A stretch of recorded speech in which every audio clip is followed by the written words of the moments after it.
नमस्कार।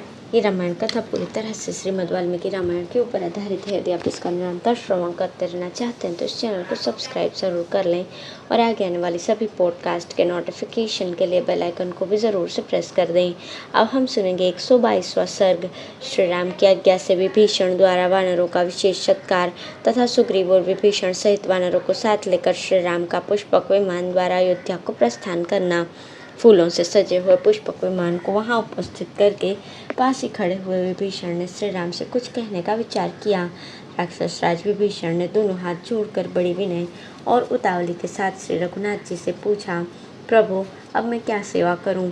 तब महातेजस्वी श्री रघुनाथ जी ने कुछ सोचकर लक्ष्मण के सुनते हुए ये स्नेहयुक्त वचन कहा, विभीषण, इस सारे वानरों ने युद्ध में बड़ा यत्न एवं परिश्रम किया है, अतः तुम नाना प्रकार के रत्न और धन आदि के द्वारा इन सबका सत्कार करो। ये वीर वानर संग्राम से कभी पीछे नहीं हटते हैं और सदा हर्ष एवं उत्साह से भरे रहते हैं। प्राणों का भय त्याग कर लड़ने वाले इन वानरों के सहयोग से तुमने लंका पर विजय प्राप्त की है। ये सभी वानर इस समय अपना कार्य पूर्ण कर चुके हैं, अतः इन्हें रत्न और धन आदि देकर तुम इनके इस कर्म को सफल करो। तुम कृतज्ञ होकर जब इनका इस प्रकार सम्मान और अभिनंदन करोगे तब ये वानर युद्धपति बहुत संतुष्ट होंगे। ऐसा करने से सब लोग ये जानेंगे कि विभीषण उचित अवसर पर धन का त्याग एवं दान करते हैं, यथा समय न्यायोचित रीति से धन और रत्न आदि का संग्रह करते रहते हैं, दयालु हैं और जितेंद्रिय हैं, इसलिए तुम्हें ऐसा करने के लिए समझा रहा हूँ। नरेश्वर, जो राजा सेवकों में प्रेम उत्पन्न करने वाले दान मान आदि सब गुणों से रहित होता है, उसे युद्ध के अवसर पर उद्विग्न हुई सेना छोड़कर चल देती है। वो समझती है कि ये व्यर्थ हमारा वध करा रहा है, हमारे भरण पोषण का या योग क्षेम की चिंता इससे बिल्कुल नहीं है। श्री राम के ऐसा कहने पर विभीषण ने उन सब वानरों को रत्न और धन देकर सभी का पूजन किया। उन वानर युद्धपतियों को रत्न और धन से पूजित हुआ देख उस समय भगवान श्री राम लजाती हुई मनस्विनी विदेह कुमारी को अंग में लेकर पराक्रमी धनुर्धर बंधु लक्ष्मण के साथ उस उत्तम विमान पर आरूढ़ हुए।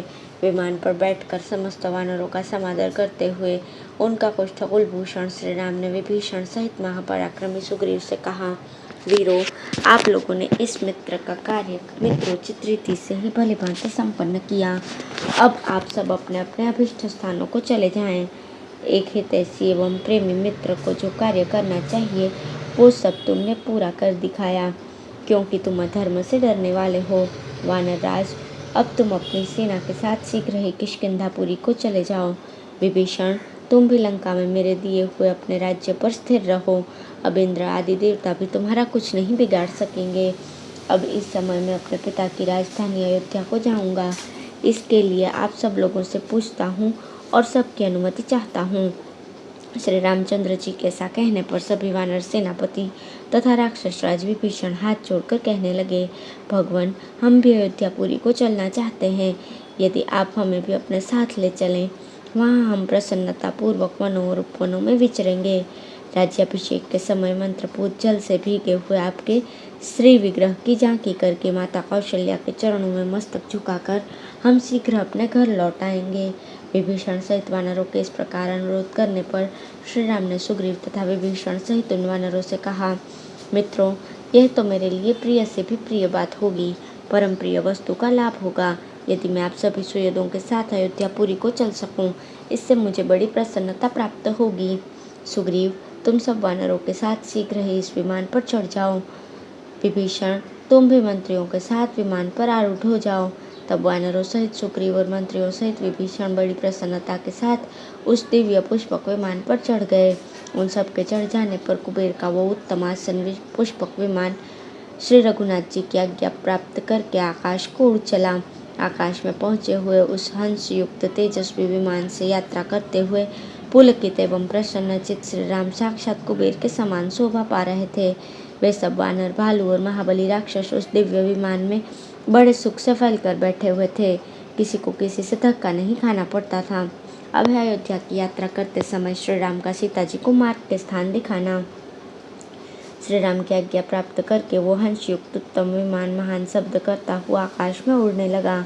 उस समय रघुकुल नंदन श्री राम ने सब ओर दृष्टि डालकर चंद्रमा के समान मनोहर मुख वाली मिथिलेश कुमारी सीता से कहा, विदेहराज नंदिनी, कैलाश शिखर के समान सुंदर त्रिकुट पर्वत के विशाल श्रृंग पर बसी हुई विश्वकर्मा की बनाई लंकापुरी को देखो, कैसी सुंदर दिखाई देती है।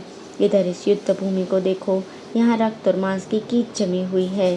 सीते, इस युद्ध क्षेत्र में वानरों और राक्षसों का महान संहार हुआ है।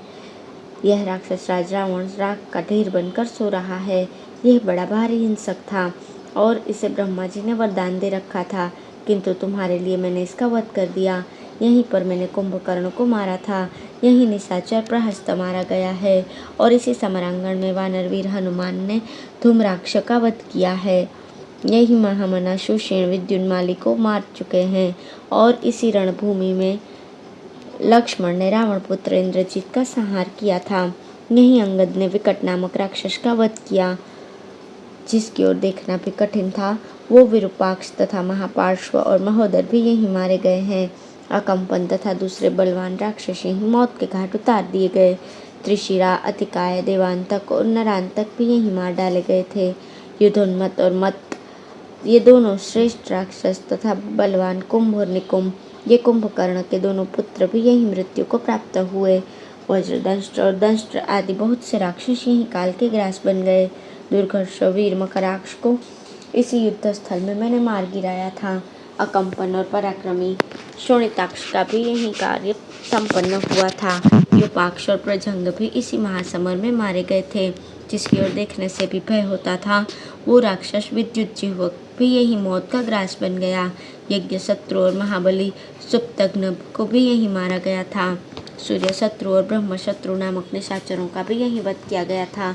यही रावण की भार्या मंदोदरी ने उसके लिए विलाप किया था। उस समय वो अपनी हजारों से भी अधिक सौतों से घिरी हुई थी। सुमुखी, यह समुद्र का तीर्थ दिखाई देता है, जहाँ समुद्र को पार करके हम लोगों ने वो रात बिताई थी।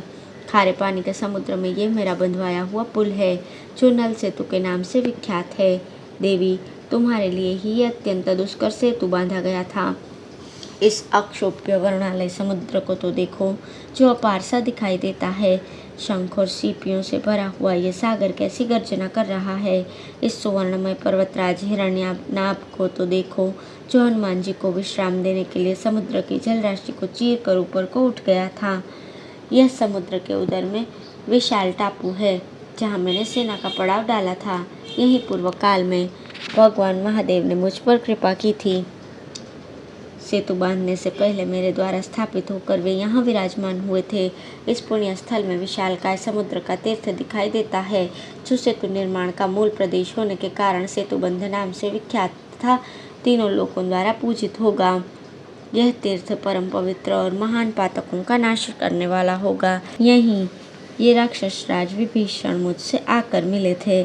सीते, यह विचित्र वन प्रांत से सुशोभित किष्किंधा दिखाई देती है, जो वानर राज सुग्रीव की सुरम्य नगरी है। यही मैंने वाली का वध किया था। तदंतर वाली पालित किष्किंधापुरी का दर्शन करके सीता ने प्रेम से विह्वल होकर श्री राम से विनयपूर्वक कहा, महाराज, मैं सुग्रीव की तारा आदि प्रिय भार्याओं तथा अन्य वानरेश्वरों की स्त्रियों को साथ लेकर आपके साथ अपनी राजधानी अयोध्या में चलना चाहती हूँ। उदयनंदिनी सीता के ऐसा कहने पर श्री रघुनाथ जी ने कहा, ऐसा ही हो। फिर किष्किंधा में पहुँचने पर उन्होंने विमान ठहराया और सुग्रीव की ओर देखकर कहा, वानर श्रेष्ठ, तुम समस्त युद्धपतियों से कहो कि वे सब लोग अपनी अपनी स्त्रियों को साथ लेकर सीता के साथ अयोध्या चलें, तथा महाबली वानर राज सुग्रीव, तुम भी अपनी सब स्त्रियों के साथ शीघ्र चलने की तैयारी करो, जिससे हम सब लोग जल्दी वहाँ पहुँचे। अमित तेजस्वी श्री रघुनाथ जी के ऐसा कहने पर उन सब वानरों से घिरे हुए श्रीमान वानर राज सुग्रीव ने शीघ्र ही अंतःपुर में प्रवेश करके तारा से भेंट की और इस प्रकार कहा, प्रिय, तुम मिथिलेश कुमारी सीता का प्रिय करने की इच्छा से श्री रघुनाथ जी की आज्ञा के अनुसार सभी प्रधान महात्मा वानरों की स्त्रियों के साथ शीघ्र चलने की तैयारी करो। हम लोग इन वानर पत्नियों को साथ लेकर चलेंगे और उन्हें अयोध्यापुरी तथा महाराज दशरथ की सब रानियों का दर्शन कराएंगे। सुग्रीव की ये बात सुनकर सर्वांग सुंदरी तारा ने समस्त वानर पत्नियों को बुलाकर कहा, सखियों, सुग्रीव की आज्ञा के अनुसार तुम सब लोग अपने पतियों समस्त वानरों के साथ अयोध्या चलने के लिए शीघ्र तैयार हो जाओ। अयोध्या का दर्शन करके तुम लोग मेरा भी प्रिय कार्य करोगी। वहाँ पूर्ववासियों तथा जनपद के लोगों के साथ श्री राम का जो अपने नगर में प्रवेश होगा, वो उत्सव हमें देखने को मिलेगा। हम वहाँ महाराज दशरथ के समस्त रानियों के वैभव का भी दर्शन करेंगी। तारा की आज्ञा प्राप्त करके सारी वानर पत्नियों ने श्रृंगार करके उस विमान की परिक्रमा की और सीता जी के दर्शन की इच्छा से वे उस पर चढ़ गईं।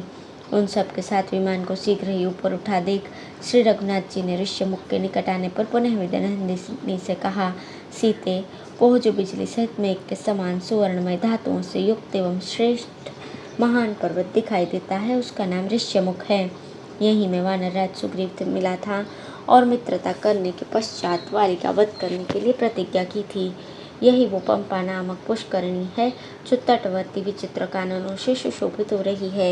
यहाँ तुम्हारे वियोग से अत्यंत दुखी होकर मैंने विलाप किया था। इसी पंपा के तट पर मुझे धर्मपरायणा सबरी का दर्शन हुआ था।